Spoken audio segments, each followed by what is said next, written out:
Thank you so much. Okay. All right, it's on. It's on. All right, great. Welcome to our first workshop here on the unique opportunities for international ministries within GCC. My name is Corey, by the way, and I am a Director of International Ministries for GCC. Been serving in that role for about almost 4 years now.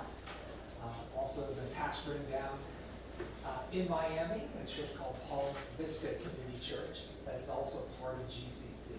But my passion is what we're going to talk about this afternoon. So we're going to have it's small enough to have multiple people talk and interact, and I like that. And so I'm just going to start us off a little bit about GCC and how we approach international ministries. But I don't want to do all the talking. I want you to hear from those who have been actively partnering, churches in North America that have been partnering with our international networks. I want you to hear about their experience in engaging in international ministries in GCC. So I'm just going to frame the time, and then I'm going to invite up two different individuals to be able to speak to their experience. And hopefully you'll get a picture of what we're talking about as well. All right? So let me pray and begin this here. Lord, what an amazing beginning to our GCC annual conference.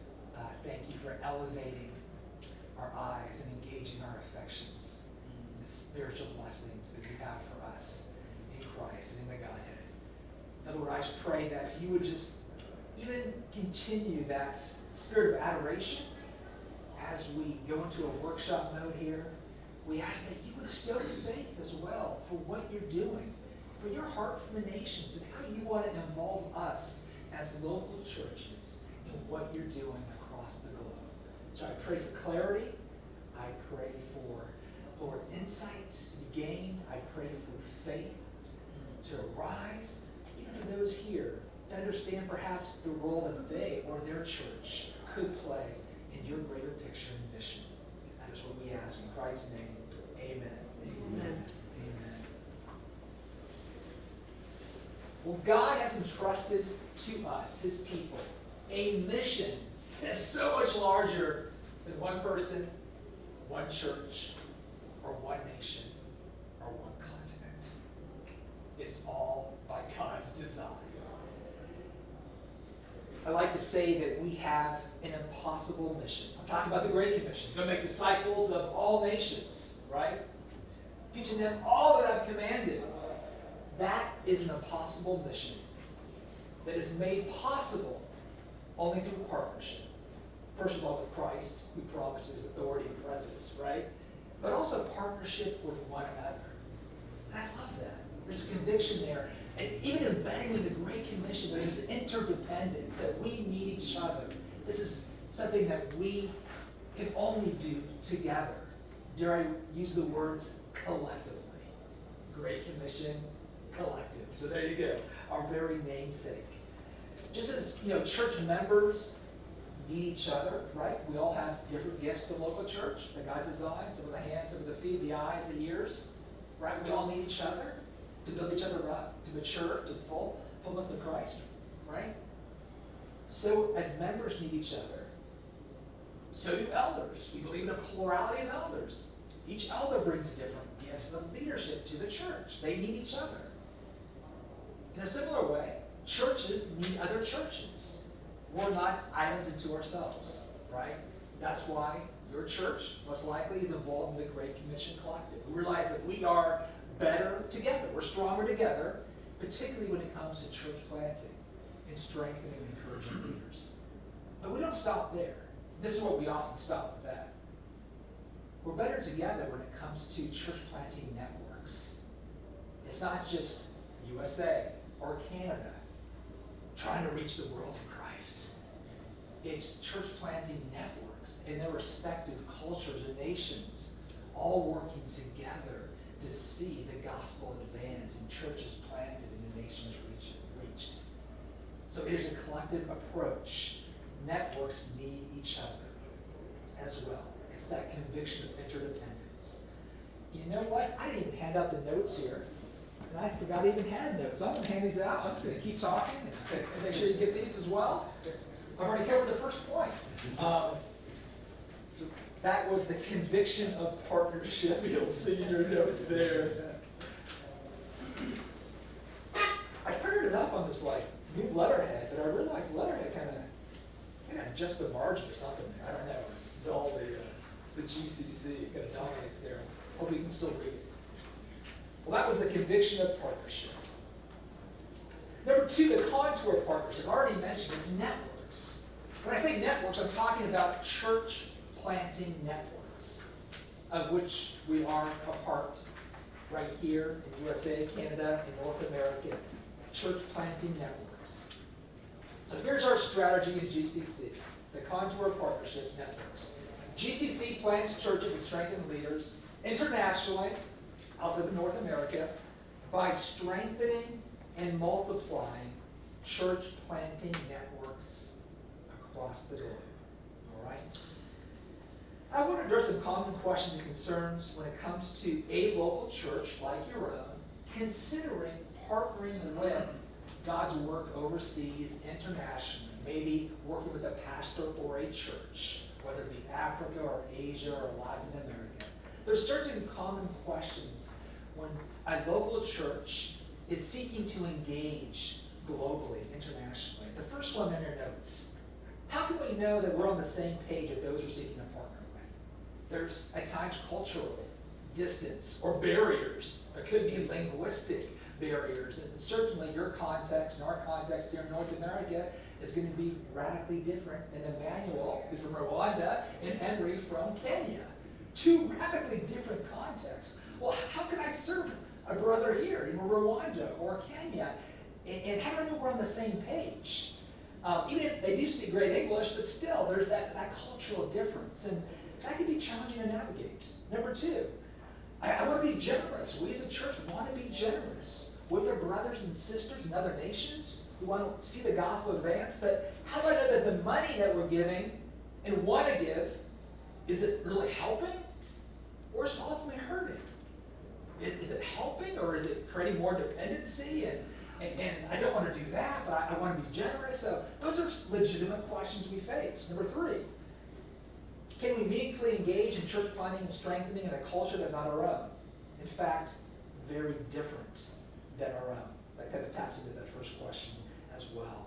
Number four, okay, say I get involved in a partnership. What if we can't meet all the needs that are requested? Maybe they're just overwhelmed with the need that we see. Or maybe even conflict arises between our international partner and us.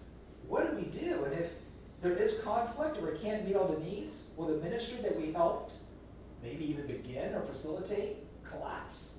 That's an awful feeling. You know, we want longevity, we want fruitfulness. And that can be a lot of pressure. So those are all questions that I face as a local church pastor as well. So I have a GCC director hat on, but I'm also just a local church pastor and have been and faced many of those questions. Well, this is where the network approach comes in. We partner in GCC with church planting networks. What is a network? You'll see there at the bottom of your notes there. A GCC partnering network consists of 4 or more churches that are actively and collectively pursuing our mission of planting churches and strengthening leaders. But it's not just we're looking for 4 churches out there to work with, okay? It's more than that. It's a network, a grouping of churches in a respective nation or cultural context that are aligned. Aligned with what? Well, aligned with our theology in GCC. Aligned with our mission to plant churches and strengthen leaders. Aligned with our 7 cultural values and 6 attributes. We won't go through those all right now. They're on our website, but they really do govern how we build. We have values. Are they aligned with our core values? Starting with gospel integrity, number 1. They got to be aligned. And that's part of my role is to help vet them, along with other pastors, to make sure they are aligned. So you can have confidence as a local church that your church can partner and know, I think we're on the same page theologically. That's rather important, okay? Moving forward to partnership. Number 2, they're autonomous. They have their own national leadership, usually indigenous leadership. They have their own board where they can't have a legal presence. So GCC North America is not, we don't have any authority over our partnering networks. They're autonomous. They have their own leadership.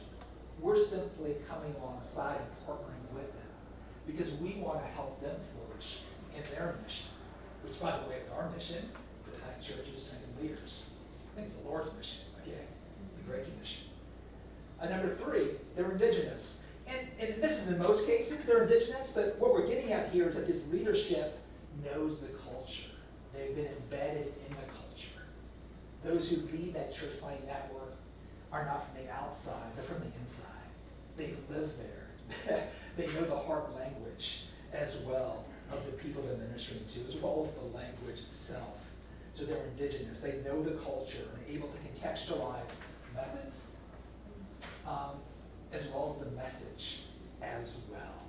Something that's hard for us to do. You know, it's hard for me just to pop into Africa for the first time, to see this example of our brothers and be able to contextualize the gospel.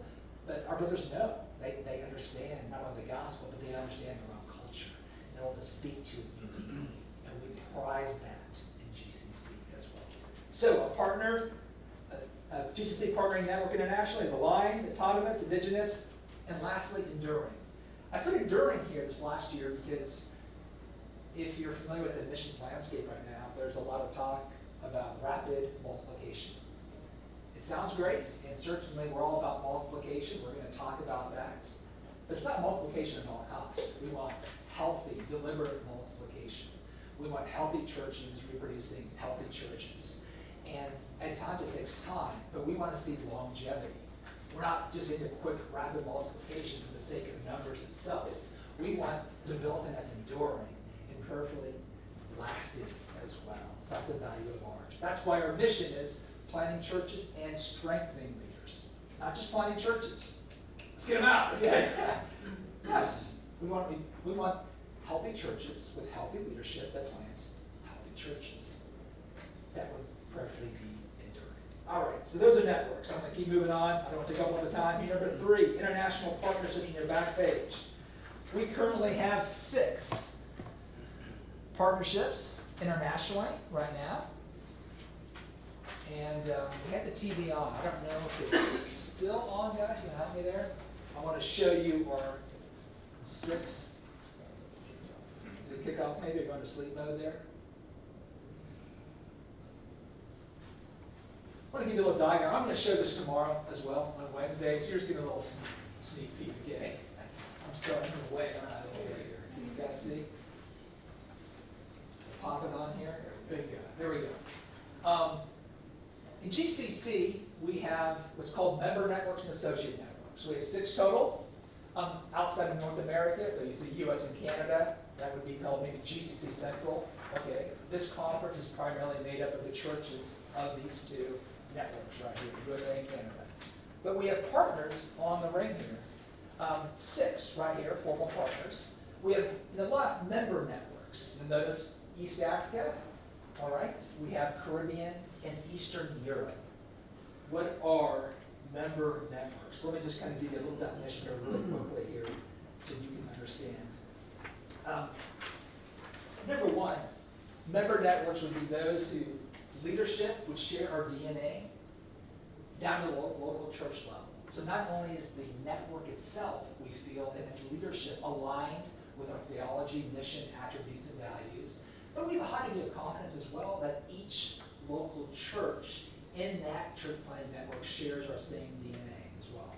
In such a way that when a local church here in Iowa, say Coram Deo, comes say, hey, I would like to partner with the member network, I would connect them to the leadership of that network, and they may say, could you work with this one new church in our network as well? They say, we would love for you to work with them. Perhaps you can send short-term teams, love to even do some coaching. They could sure use some financial assistance or a brand new church plan for the first 3 years as they launch. So the leadership of a member network would connect your church with a specific need in their network. And it could be a church, it could be training opportunities, etc., within their own network. All right, that is a member network. So for member networks, I guess we're on sleep mode there.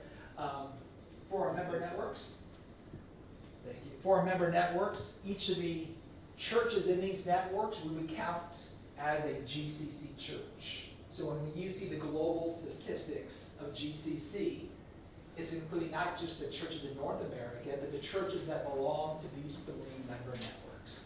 Why? Because we know the churches, we can count them, we can verify them, and we have a high degree of confidence they're aligned with us, and they identify with us. But that's not all. You see on the right, we have what's called associate networks. And these are really important partners as well. Associate networks typically are working in areas that are less reached or unreached with the gospel. Okay? Talking places like Middle East, Africa. We have a partner there called Streams of Living Water.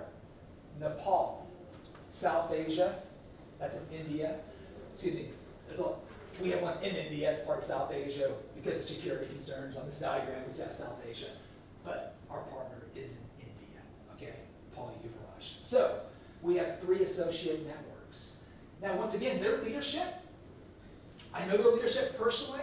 They're here at this conference. They are aligned with GCC. They're saying yes and amen to what they're hearing, and they're living it out as well. But they have many churches. Maybe they're house churches, maybe they're village churches, maybe they're a church underneath a tree in Sahel, Africa, okay? That maybe wouldn't necessarily know of GCC. And we have little access to their churches. Why? Because of geographic barriers, maybe political barriers, maybe because of linguistic barriers. The reality is, Streams of Living Water, our partner in the Middle East and Africa, has over 1,000 churches. Most of these are house churches, small bush churches. We're probably never going to meet those pastors, okay? And we're never, as a church in North America, going to have a relationship with that church, okay? It's just a bridge too far. But not even that, we may even endanger them by our presence in many of these countries and places, right? So our partnership with Associate Networks is working with their leadership. How can we help you develop your network? How can we help you at the training level? Train all your church planters. Maybe we can bring in leaders. How can we to help train the different aspects of church leadership, of church planting? Perhaps we can come help strengthen as well some of your leaders. We're going to talk more about that in a moment. But lastly, steps to partnership as a local church in GCC. Number 1, this wouldn't surprise you. It's really praying. But it's also praying with your leaders and elders in your church and saying, who are we as a church? What gifts do we have? What experiences do we have, even within our membership? How may God be directing us? What burdens do we share as a church? Maybe your church has a specific burden for an unreached people group. Maybe among those that we're already working with in different associate networks. Maybe you have individuals from your church from these nations. You already have relational connection as well. So you're praying, God, of these opportunities, what would you want us to consider engaging in? That's commensurate with our church, who we are, our relationships, the burdens that you have given us. And then it's number 2, it's engaging with a network and its leadership. You're here, and most of our network leaders are also here this week. We have banners in the auditorium, the gymnasium. I've asked them when possible to go there during breaks.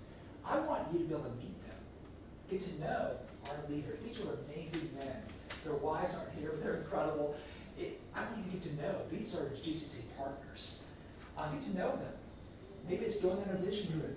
Each year we try to do vision trips, take leaders from our North American churches to the network to be able to serve them through a training or teaching event, and you can interact with the pastors in the network, get an idea, get on the ground, see with your own eyes, listen with your own ears, let God burn in your hearts as well.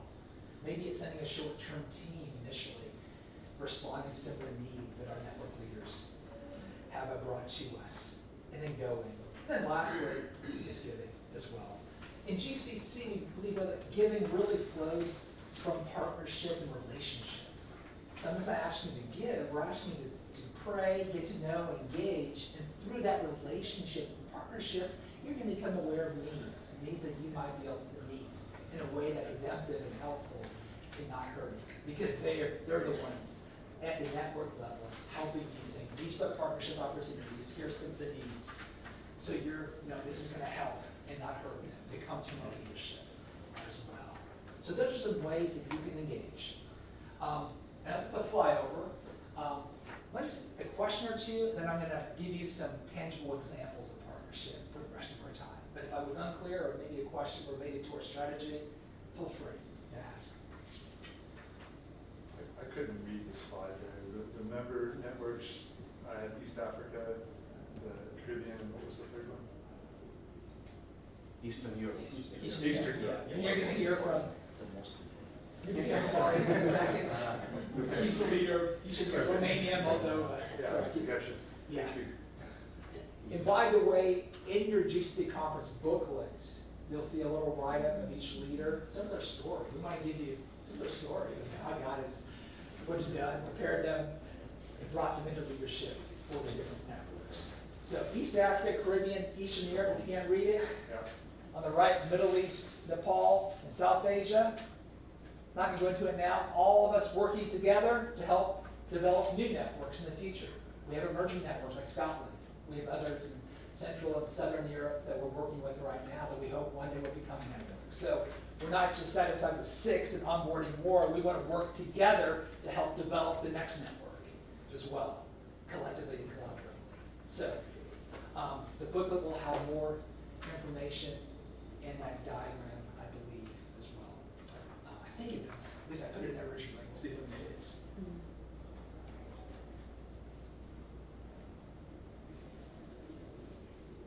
Well, at this time, I want to find out our first of 2, actually 3, but I want to bring up, I don't know who's going to talk first, Greg? I think we're just going to come up together. Great. Yeah. Well, that's great. Let me give you a little background. Are you going to do it, or do you want to do it? Very good. Good boss. Well, let me tell you what. I asked Greg McFarland, missions pastor at Oakville, the Greater Toronto area, and I wanted Greg to speak along with Marius. Marius is the network leader for Eastern Europe, GCC, EU, for Romania and Moldova. Wanted to hear from them. They've had a long-standing partnership. They're going to talk about that partnership of a member network, Eastern Europe.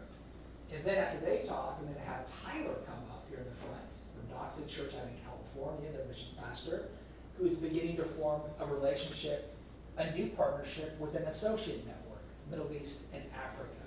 So I want you to hear 2 different experiences. One, looking back, a fruitful partnership over many years in a member network, and then the next one, a new emerging partnership with associate networks. So first, Greg, Marcus, come on up.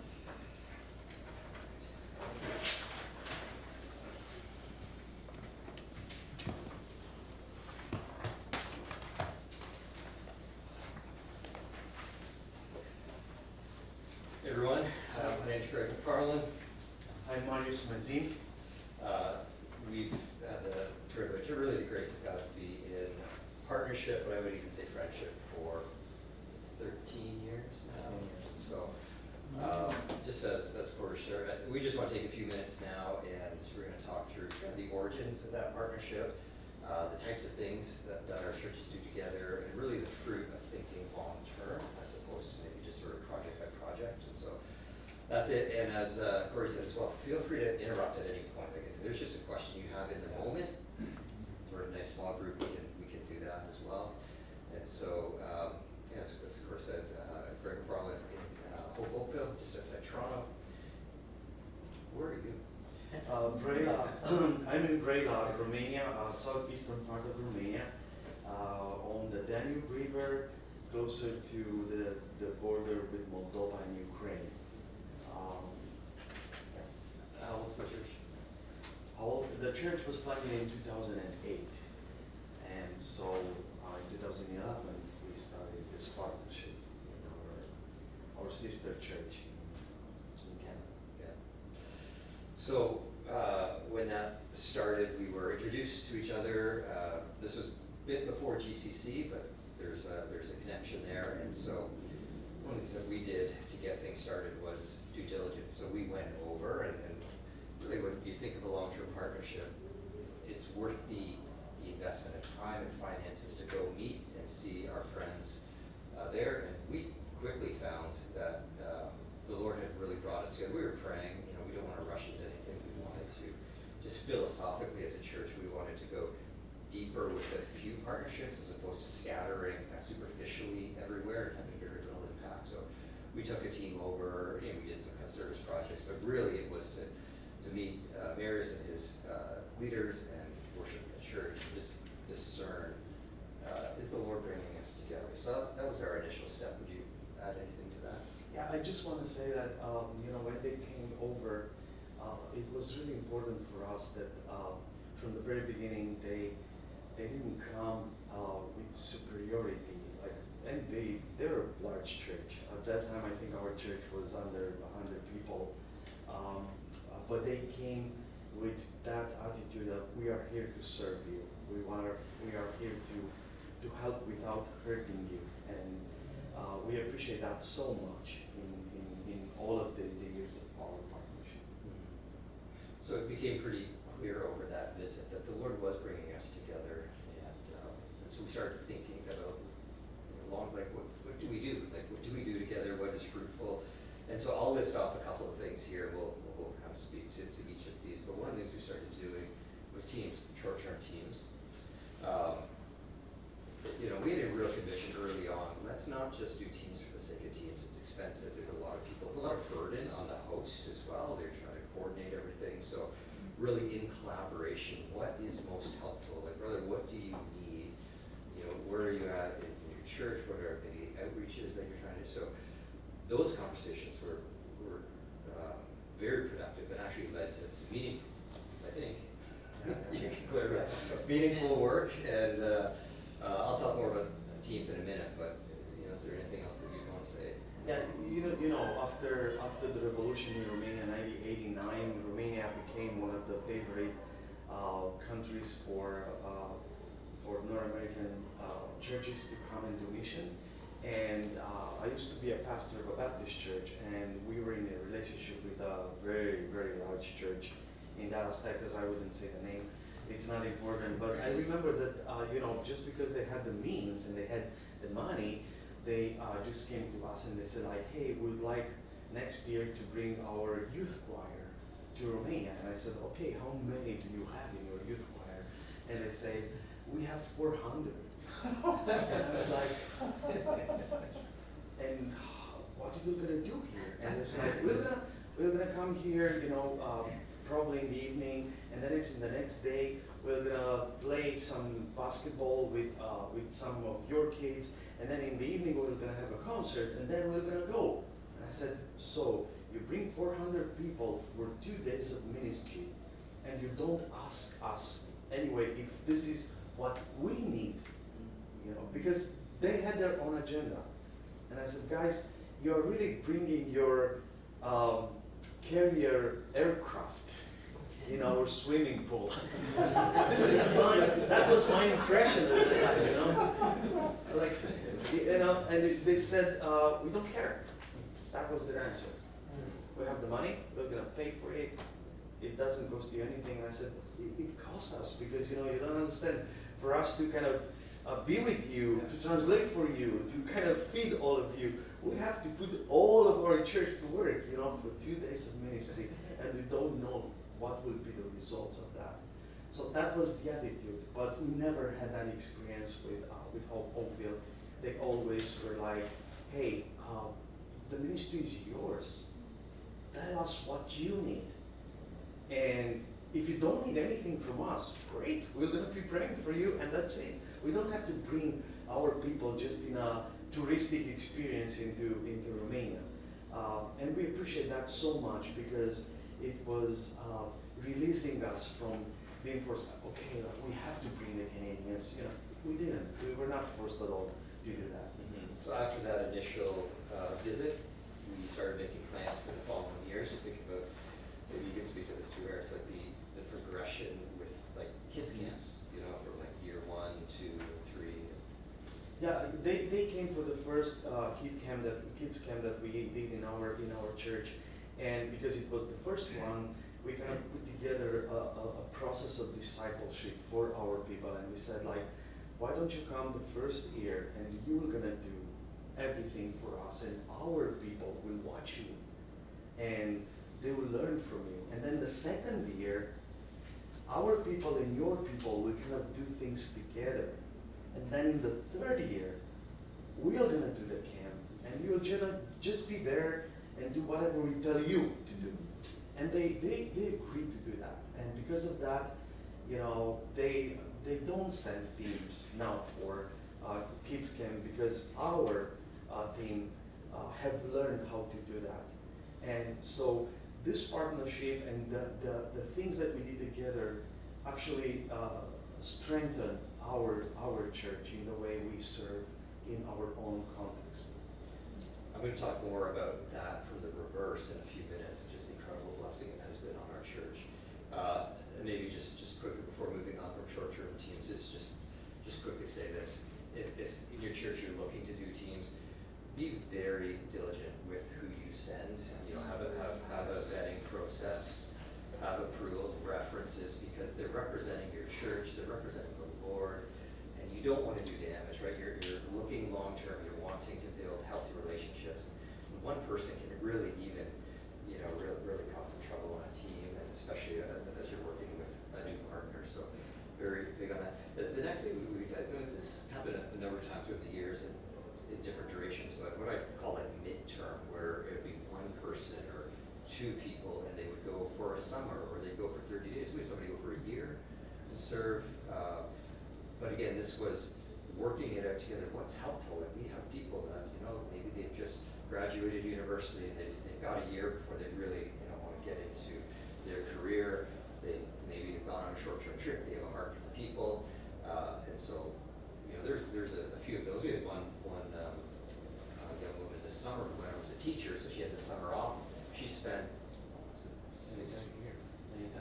No, I'm thinking about Sandra this summer, right? We went to spend 6 weeks, so actually could help prepare for a few teams that came over through the summer, so could actually help on the administrative side over there and befriend and really grow in relationships.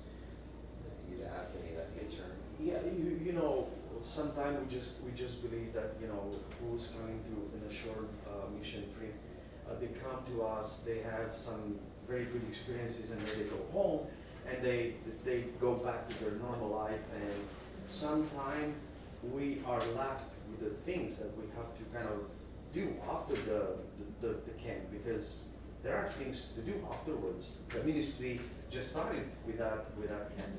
So the fact that we had people that came and stayed with us for a long time, it was really good for us, because they were helping our people to continue with the follow-up with the discipleship process. We have an orphanage of our church there, and so we had girls from Hope Onville that came and spent 1 year at our orphanage and spending time with our girls and with our kids there. And even now, they consider her like their aunt, you know, because she was loving them, and she was taking them to market, she was taking them to school, and you could see that it's not the experience that they were looking for, but they really care for us, for our people, and that strengthened our relationship and partnership. Another example of some things that have happened in the last couple of years that we think is probably going to be one of the priorities going forward. We're talking about that together this week too, is leader retreats. So Pastor Maris has an incredible heart, not just for his church and his people, but as a network leader over several GCC churches in Eastern Europe. And then even beyond that, I saw this on the first visit in 2011 as he's introducing me to some Baptist pastors, but he had such a heart for really the kingdom and those shepherds that are serving in Romania. So last couple of summers, and so the most recent one was we sent a team of like 6 or 7 or so, and it was a leaders retreat. So this was 9 total churches represented, about 100 people, and coming from GCC churches, non-GCC churches, just because Maris has such a kingdom mindedness, and then to invest in them. And this had a bit of a soul care, biblical counseling focus. I wasn't there, you were there, maybe you can the fruit of that. So I really believe that this is one of the most important ways we can partner with, just because, you know, we want our partner to kind of help us to create momentum for us to work. We don't want, you know, the partnering church to do the work for us. That will be lazy and will be, I'm faithful before the Lord, God will not bless that. Also, I really believe that in this partnership, each part has to sacrifice something, because nothing will bring God's blessing except sacrifice. And the part that sacrifices the most will get the blessing the most. And so I think it's very important for us to understand that they are coming and create momentum for us so that we're going to continue to work. Like this year, we had 9 churches represented there, 7 of them Romanian churches, 5 of them non-GCC churches. And because of that, after the retreat, these pastors were like, hey, we need your help to continue, to understand better how to do soul care or how to disciple our people. And so because of that, I have what to do now. There's a lot of work to do, and our leaders, just because our partners came with that mind, we are not here to kind of shine before these people. We are here to help you guys to continue the work. And we made a decision with our elders that we were going to use this as a way of building up the culture of the kingdom all over the evangelical church. We are a GCC church, but just because we have that mind of kingdom, we decided that we'll continue to be in the Baptist Union, because that will allow us to kind of have a word to say in the churches that are represented in the Baptist Union, the largest denomination in Romania. And our partner, Hope Oakville, never said like, oh, we don't want to work with that Baptist, They said, we are here to serve you. So if that is helping you, then we're going to do it for you. And again, the way they treated us helped us to have ownership on the ministry of the Lord entrusted us with. That's good. We'll talk through maybe a couple more examples of the things we do, and then we'll start talking a bit about the fruit. Just mindful of time. You can give us the hook anytime if you feel. You want to talk about like the facility that that was. Yeah, I'm not going to go into too many details, but after moving in, our church grew, and we just moved from one place to another. We just, we're praying, and we thought that it would be good if we were going to have our own building, and not just a building for ourselves, but also a large enough building that will allow us to kind of create resources that we're going to invest in the kingdom, in church planting. And Hope Oakville, at that time, were like, hey, how can we support you? How can we help you with that? And I just remember that we said, hey, do you have like architects? Do you have engineers of structures? Could you send a team, to assess the building that we found? And so in 3 days, they just purchased tickets, and they showed off there in Brela. And I think we were in Romania for 36 hours. yeah, something like that. So they are, drilling, looking at the walls, and then they put together a report that we presented to this guy that was actually a shark in the Brela, business world. We had no idea who the guy was, but just the fact that he saw, the Canadians coming, and they put together a 25 pages report about the building. He was like, wow, he was so impressed that he said like, wow. And he sold the building to us.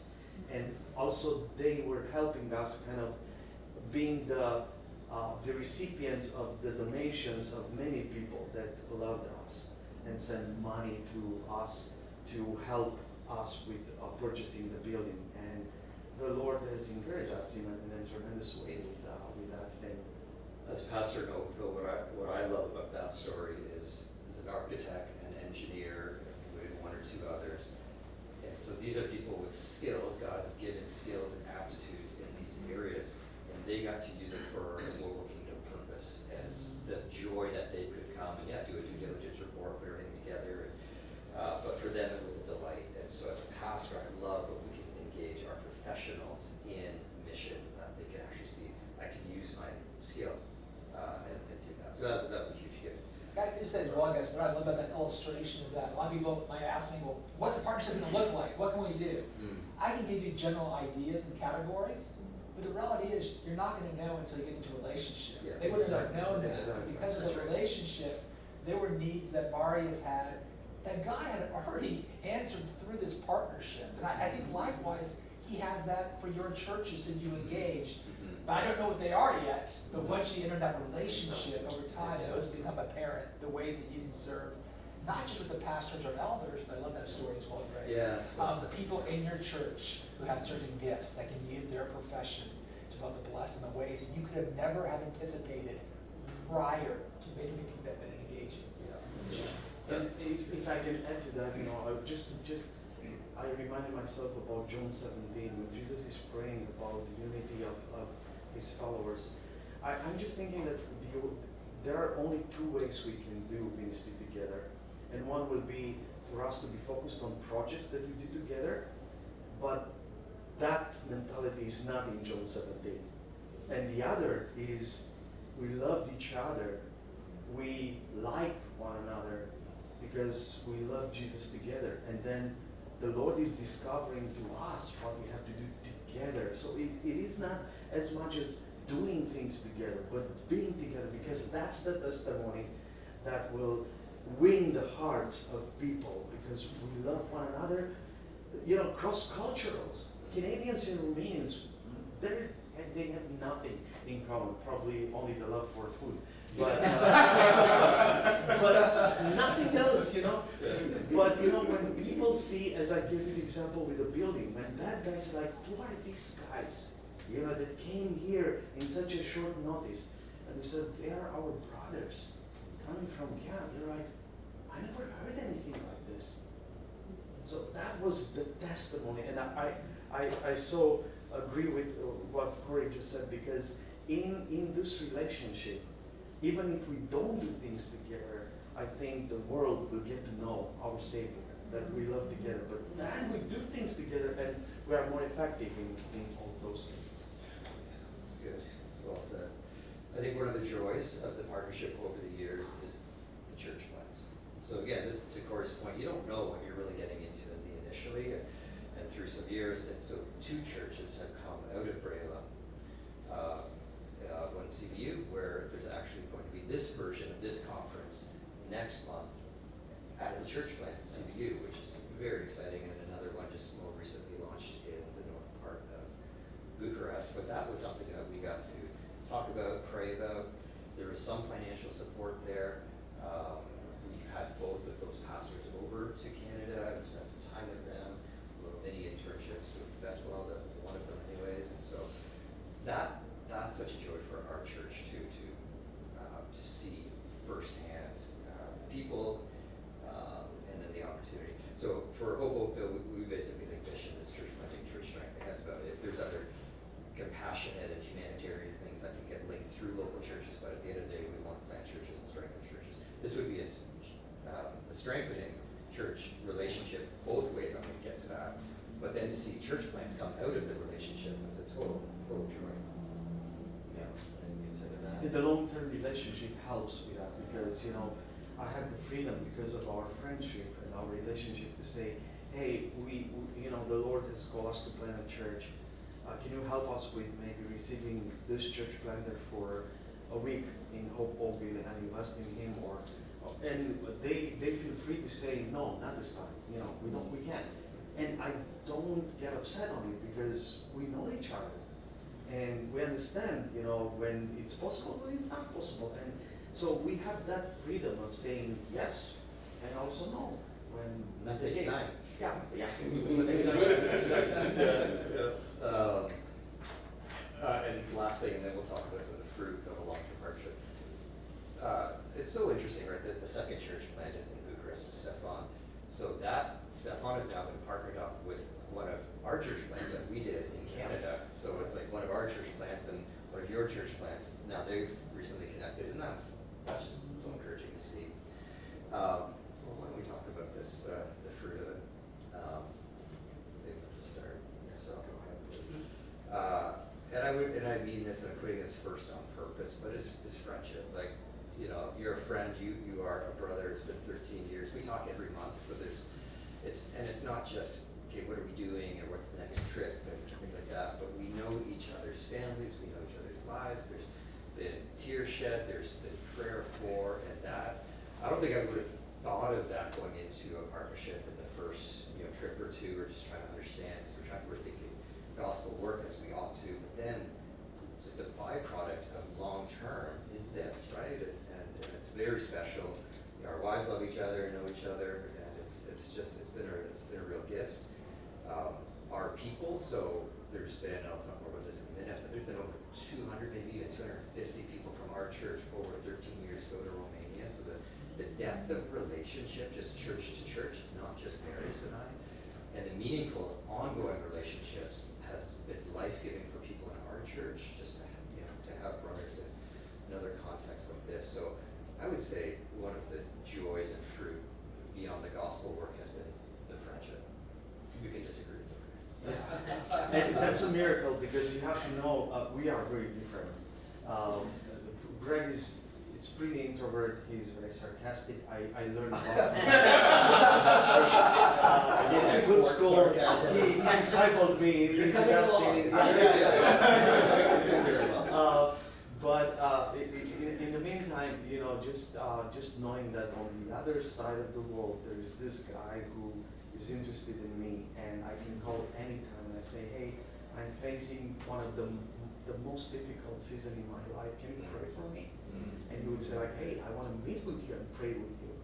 It means a lot for me. But also for our people, like, our leaders of ministry have friendships with the leaders of their ministries in such a way that they don't have to go through me or through Greg. They, the person who is taking care of soul care in our church will know who to call in Hope because it's like, hey, I have this problem. Can I talk with you? And that kind of relationship, again, is the power of Jesus' love that we share together across the world. But your Meech is pretty good. You want to tell the people about Meech, because that's kind of a big deal. Yeah, Meech are important. It's an important thing for us. Meech are like some sausages, different pork, on barbecue with mustard, and all the Canadians love them, and so we love them too. So. All right. Well, we'll wrap up with a couple last things here. So the impact on our people, our church, Hopeville in Canada. Again, I mentioned over 200 people have visited, the relationships that are meaningful. We've seen, on that first trip, we had a guy in our church, and he didn't want to come, so just come anyways. He came. He was so impacted by the Lord. He, over a period of a couple years afterwards, sold out. He was doing very well for himself, sold off his business, actually came in as our director of mission for about 6 years, and now is with the Sending Agency. And so for the last decade, he's been in vocational ministry. And I say that as one example of the people of your churches get their eyes open, their hearts open, and they really reassess their life in the best way to steward what God has entrusted to them. We had another woman just this past summer up with the camp, Nancy, and I met with her 2 weeks ago, and she sent me this 3-page report. She's kind of at this retirement age, but now she's really thinking, what is retirement? What does that look like? And so I just want to say, this is not a one-sided relationship in any means, and I would say pretty strongly that the Western church needs to have cross-cultural relationships as a component of discipleship, because we can be very, North American centric, and to open our eyes and hearts and to see a bigger world and God's working in that world, and our part in it is massive for maturity. And so that has been a gift for many, many people in our lives have been changed.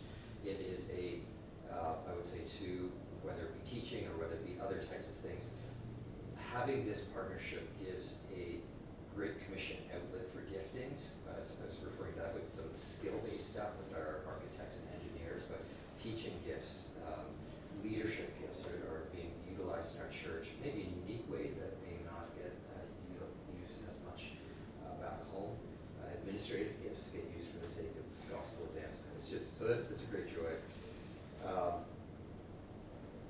Would you add anything to that? No, I would just like to say a little bit that both of us, we are kind of looking from the very beginning outside of ourselves. Like, we didn't want this partnership to be just between our churches. We were always looking for other people and countries to bless, to be blessed out of this thing. And the Lord has used this partnership during the war in Ukraine.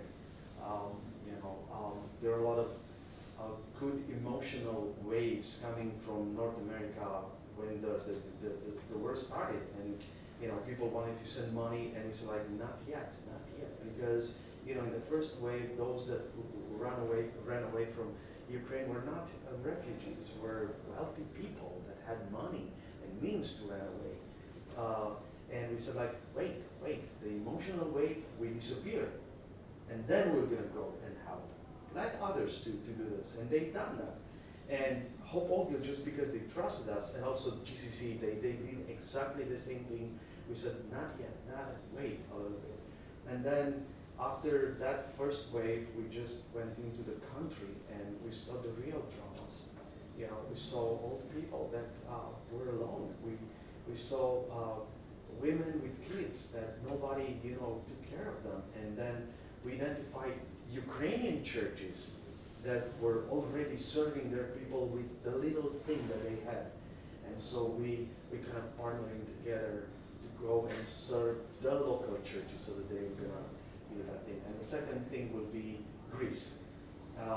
Through one of the missionaries that Hope Oakville is supporting, we are able to identify 2 church planters there that are now in a mentoring relationship with me and with Corey, and we are looking in the future to probably build a regional network there in Greece very soon. Yeah, Athens is a 60-minute flight from Bucharest. It's much further from Toronto. So, it just made a lot of sense. So we get to share in these opportunities together. So I think that's it for us. Happy to answer questions at some point. Awesome. So, Any questions? Why don't we have you go out, and then at the end, we'll reserve some time. We'll have some questions about either. And then you ran out of time.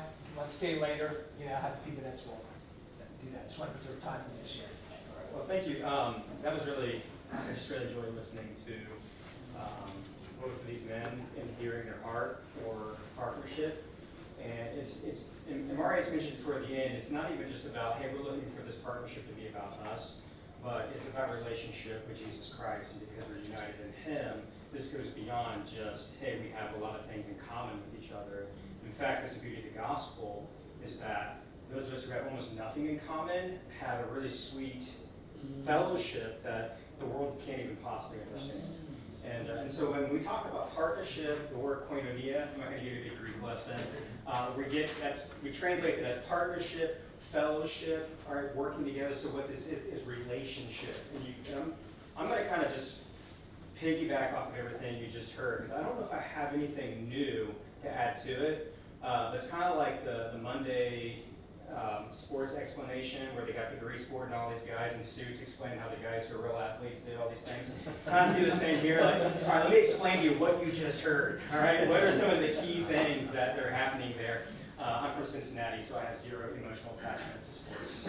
So it's a self-defense mechanism. But what you're hearing about the relationship is really big, because these partnerships are relationship-based. They're not transactional-based. They're not results-based. And that's a big deal. Mario said something earlier on that when Hope Oakville came to them, the first thing that stood out to him was that they did not come with an attitude of superiority. I wrote it down because I thought this is really key, because I don't think people realize this is the impression that we get when we go overseas. It's kind of like people who have lots of money and are really strong and are really dominant, like, oh, I'm not dominant, and they force you to believe they're not dominant, all right? In their heart, they don't feel like they are. But when you come from a place like the United States or Canada, you're automatically over there. There is an image that the rest of the world has of us, and we need to be aware of that. And we tend to be dominating without even realizing it. And so in this relationship, and what I was hearing even with them say, is it takes time. It takes time. again, we're results based, right? Like I want the ROI, the return on my investment tomorrow. And then if you're not going to produce it, I'm going to find a relationship that does produce it. And then we're going to be really close so long as they produce what we want. Now, relationship, you do have to have affinity. You have to have the same things you're connected to. And that's what's really great about GCC and the partnerships that are here. Because you have member networks, and you just heard what it sounds like for churches to be connected with other local churches. And then we have the associate networks, where the leadership is in line with GCC. And this has taken a lot of time to vet. It's not just like, boom, suddenly we got a church that said, hey, we're going to pay dues to GCC. In fact, I don't think anybody internationally pays anything to GCC to be a part of it. But there's an onboarding process. Corey is involved in that, where he is getting to know them, know their heart, know their ministry. He's there visiting them on the ground. It's an extended period of time getting to know what this ministry is all about. Do we share the same heart? Because what tends to happen is, as a person who is overseas, I was a church planting missionary overseas for 17 years. And although I was not a local there, working cross-culturally, I dealt with churches partnering with me in the States. And I'll tell you the number one thing on my mind, and I don't know with the men here if this is the same for you, is when a church comes over and they say, we want to partner with you, I ask the question, what do you want? I don't know if I can give you what you want. And so usually churches have an idea of what they want your ministry to do. And so the whole time you're trying to figure out, what do you really want? And they say, we're going to bring a group over. You're like, but what do you want from us? And so what you're kind of in this dance of figuring out, like, are they going to be clear about what they're wanting? People that have good intentions. He had mentioned that about bringing your aircraft carrier and putting it in their pool.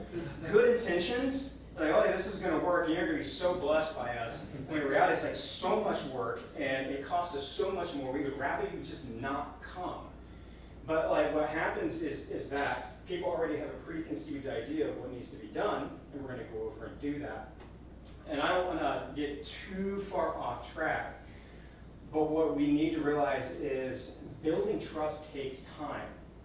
And so I'm going to recommend 2 books to you guys for thinking through relationships. The first one is super small, super easy, From Foreign to Familiar by Sarah Lanier. I think is how you pronounce it. You know, if you're Canadian, you know French. Yeah, all right. From Foreign to Familiar. It's a secular book, although I suspect that she's a Christian. The way she writes in there, I'm almost positive she's a Christian. That'll help you understand what's going on with the people that you're trying to build a relationship with, right? Let's flip to other relationships, husbands and wives. What's like the #1 conference subject you're going to hear about husbands and wives in relationship? What do you think it's going to be? Communication. Oh, communication. I'm so glad you said that because that could have been really awkward. All right, communication. Communication, but what is communication? Communication is not just the intent to give an idea. It is the giving and receiving of information. You have to be able to speak the language of the person that you're talking to. And I'm not talking English, Swahili, Spanish, or Arabic. I'm talking about understanding like what's going on in the heart and how they're interpreting what you are saying and what you are actually communicating. And I've dealt with this with a lot of ministries around the world where I say, hey, I want to come and I want to work alongside of you. And they're like, oh, wait, wonderful, wonderful. What would you like to do? And I'm like, what is it that what is it you need? How can we be a blessing to you? Oh, no, Pastor. No, Pastor. You tell us what you need. No, what do you need? Like, how can we help you?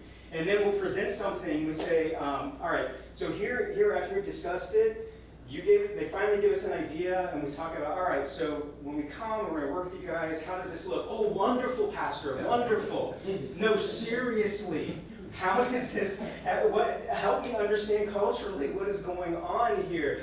Oh, well, you're going to offend all of our people by this statement. Thank you for finally saying it. The American's like, why are you lying to me? It's not about lying. Anyway, this book will help you understand what's going on communication-wise, help you connect a little better. And the second one is called When Helping Hurts.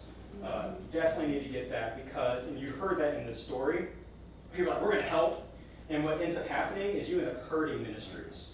And you walk away feeling good about yourself, because, man, we just took a group over there, we got some really cool pictures, and the ministry is trying to figure out how to maintain what you just left with them. Two excellent books. So that's not even what I'm supposed to talk about. I'm so excited about the idea of relationships and what they are. That's key. That's key to our fellowship as believers. Philippians, that's where you're going to get it. I'm not going to read the whole passage, but it's all over the place in Philippians, at the beginning, at the end of the book. It's talking about that koinonia, that partnership together. You laugh together, you cry together, you suffer together, you are invested in each other's ministries. Now, we talked about member ministries, associate ministries. We're partnered with one of those as Doxa Church. We're partnered with Streams of Living Water. And what they do is they have Egyptian church planters. So years and years ago, there was this phrase that went out there. It's kind of cliche, but I think it's pretty true. They're talking about the time when missions moves from the west to the rest to from everywhere to everywhere. Right? So, oh, that's really cool rhetoric, but what in the world does that mean? Our mentality used to be, hey, here in the West we have the gospel, and it's our responsibility to take it to the world. But at this point, the world is actually starting to receive it, and the gospel's growing. And Africa, if I understand correctly, by 2050, will have more evangelical Christians than anywhere else in the world. It will be the #1 center for evangelical Christians and sending Christians out. And so what Streams of Living Water is sort of a preview of what that's going to be. They have missionaries from the Middle East. Wow, Middle East has Christians? Yeah, in fact, they have enough Christians, enough churches, they are sending them out as missionaries to unreached areas in the Middle East and in North Africa and other parts of Africa that, as Corey mentioned, are either less reached or unreached. And so this is really big because they're going to be able to get into areas we, as North Americans, probably can't get into. They're going to reach people on levels that we would not be able to reach people on. And so partnering together with ministries like that is huge. Because again, it's not about us and the glory that we get as a church. This is about the Great Commission. This is about the kingdom of God and people entering into that. And so if our part is saying, hey, we're going to partner with you in prayer, and that's all you want right now, awesome. But it's going to take time. It's going to take patience to build that relationship, because you're dealing with a type of ministry where it's been abused enough that there's a lot of trust that has to be rebuilt. And so again, with GCC, they've already done the legwork on building that trust and doing the investigation. Are we theologically on the same page as these guys? Now, it doesn't mean that we know. Streams of Living Water, if I understand correctly, has somewhere around 1,500 churches that have been planted. They train leaders and church planters. They have church planting. I think it's 12 to 15 church planting centers. I think it's 17 now. Is it 17 now? 17. In some of those areas, highly restricted areas, where, as far as you would think, I can't even believe there are Christians there. They have people that they are training locally to take the gospel to other unreached peoples within those regions. It's phenomenal. And so, in partnering with them, we can have a part in doing that. Now, it doesn't mean that we visit all those 1,500 churches or that we will know them. But what we are doing as Doxa is we're trying to help invest in the leadership. And so one of the things, tomorrow, we're running out of time right now. So come back tomorrow and we'll talk a little bit about how to send people to the field well and work cross-culturally in that sense. But I'll say this now and I'm going to say it tomorrow. You need to be proactive, not reactive, in your strategy for getting the gospel to the world. In other words, start planning now. And I'm not sure if I have pastors in the room right now. They're like, hey, I'm just a new church plant. Someday we'll think about international partnership. You're already behind the game. Think about it now and what it's going to look like and how you could be thinking, what is the type of ministry convictionally that I want to be a part of? What is it then strategically that we believe that God wants to be a part of? Praying for it right now, thinking about it now, so that when the door opens, you're like, I identify this is the ministry that we've been praying for. So now's the time to start thinking about it, not later, because right now I'm the missions pastor at Doxa, and I can't tell you how many times, Pastor, why don't we have this type of short-term trip? Why don't we have family trips? Why don't we have more women involvement? Why don't we have this? Why don't we have that? And it's not that we don't have those things, it's just that we are now trying to prioritize the partners that we're with, getting the gospel to unreached people, and working alongside local pastors. And those don't necessarily always align, because by definition, an unreached people doesn't have a church that can teach them the gospel. So you're not going to find a local pastor to partner with. So all right, unreached. We also have partnering with local pastors. And so for us, it's, hey, we want to work with establishing churches. We want to work with equipping local churches and encouraging them to strengthen them to get the gospel to the people in their region and to the regions beyond. So you start with that, praying for it, and looking for those open doors. And then a ministry like Streams of Living Water comes along, right? We're aligned with them. We know that. GCC has done the legwork. And then now I'm going to them, visited several times on the field, got to know the leadership, and then the conversation started. So what is it that you guys need? And I'm telling you, this has been a dance. Still is to this day. I'm still like, yesterday, like, do you really need us to do this? And part of it is, again, that patience, they're figuring this out too. Not that they don't know what they're doing, but they're on the frontier of missions.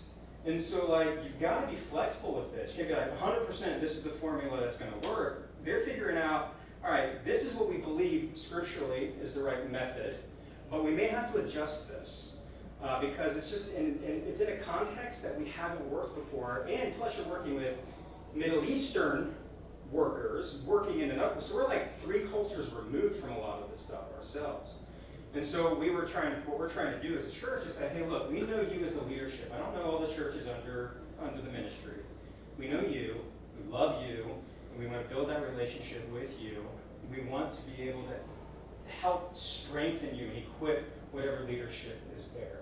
And so currently what we're talking about doing is heading to the Sahel region, is like the area just below the Sahara Desert. There's countries that border that, if you're not familiar with Sahel.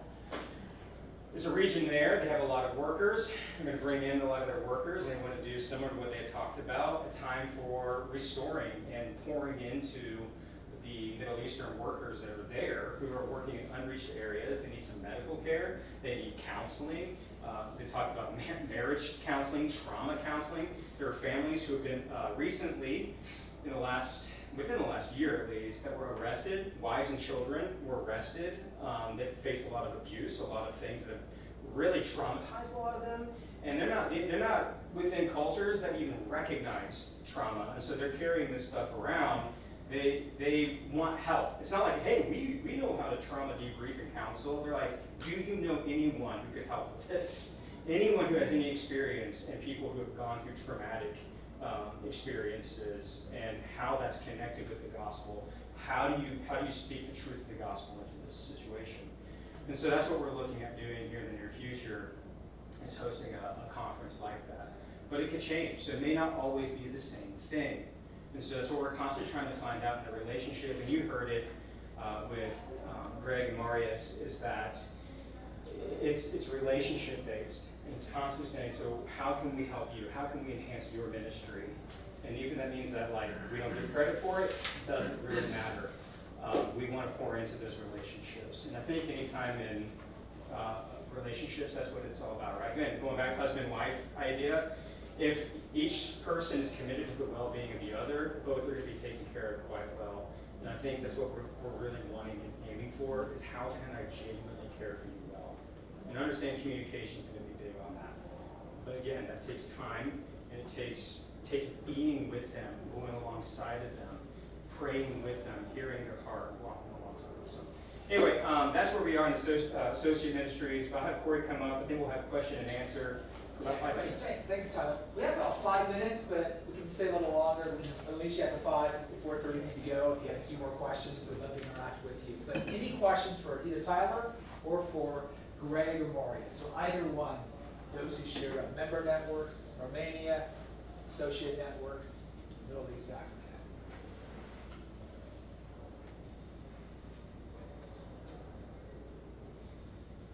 I just had one for Marius. You were talking about how you brought Hope Church over to do the camps, and the way that the method that you had used was, and I didn't write that down, and I was wondering how was that? Because when you were saying it, I thought, yes, this sounds like a healthy relationship and how we should be coming alongside.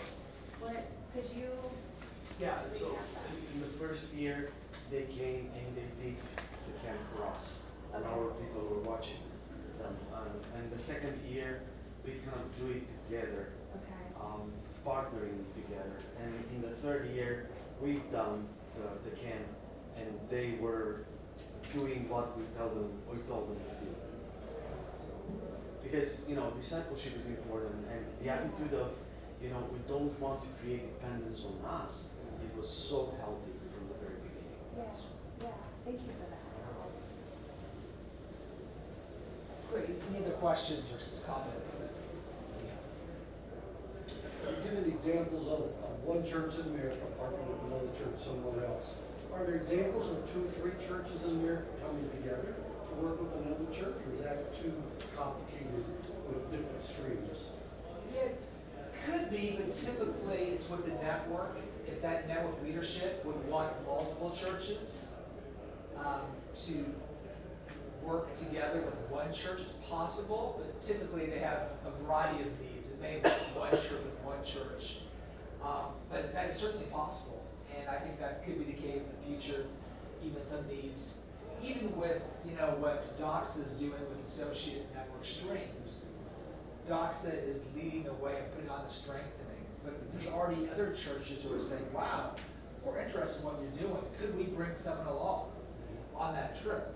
So there could be more 2 or 3 churches who are involved. They say, hey, we'd love to do this again next year. Let's all work together. That could be an outcome. I don't know, but certainly could be. And we'd love to see that as well. Yeah, that's exactly what we're doing. We actually did that already in Scotland with one of the GCC churches there.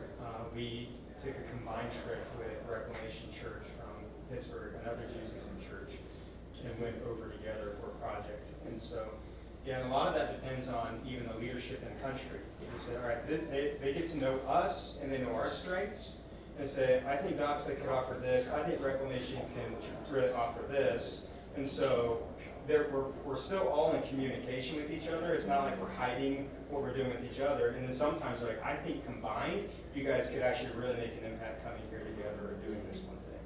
So yeah, we've already done that once. Right. So I think the operative point here is that it's driven by the network itself. They may say this would be helpful.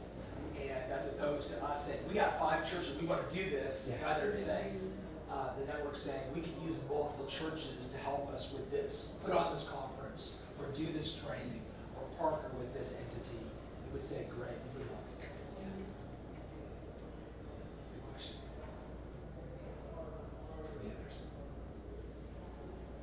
First steps for a church that doesn't have an international mission team to partner with GCC. Well, obviously prayer, right? But so to, I understand that there's associate members and that you have partnerships already in place. But for a church that doesn't have an international mission board, or there's a desire there, but no leadership structure at this point. What would first steps look like? Yeah, I think at that point, certainly a couple things. Number one, and this is what we're working on too, is getting out timely prayer requests and newsletters that the church can be actively praying as a church membership for the GCC partners in general. That's not how God works, burdening hearts. So I think it's not just praying where would we go, but actually praying for our existing partners and engaging with them. This is our family. We're part of GCC. Our family extends beyond North America. Let's pray for them. I think a lot can happen in that process. I do think structurally, leadership-wise, with your church, that's going to be key as well, having someone to lead that process that was determined what our next steps are. So, if the lead pastor can be engaged, and want him engaged, maybe he's not leading that, but obviously involved to where there can be a mission mobilization team that's actively looking at next steps. But I would start with simply as a church praying for the partners and see what God does and emerges there. I think you'll find that leaders will emerge from that as well. People put their burdens on the nations. Can I have one more thought Yeah. to that? Exposure is huge. So you can't have a burden for people you've never seen. And I think oftentimes a pastor will have a relationship with a ministry, but the church is disconnected from it. And so it doesn't mean that you have to keep sending words over, but presenting that ministry to the church, making the church aware of that, and if possible, having someone like Marius come to your church for people to meet them, that's going to go a really long way in genuine partnership as a church as well. So actual exposure is key. Well, great, guys. So glad that you were here, and if you want to stick around, these guys will be here for a few more minutes. But let me just pray. Lord, we've already heard a lot of stuff. It's just the beginning of a wonderful couple days together. So Lord, I pray that you would just help us filter and sort through all that we're already hearing, and Lord, the things that are of you, and Lord, you would just impress upon us. The things that you want us to hear and to capture and to apply, Lord, in the roles that you've given us in our local churches. So Lord, do that work in our hearts. Capture this, and Father, may you do with it what you will, but Lord, may you do it in such a way that you would advance your gospel, and you would enable us to be a part of your great mission to the nations. We pray. In Christ's name, amen. Amen. Thank you, guys. Thank you, guys.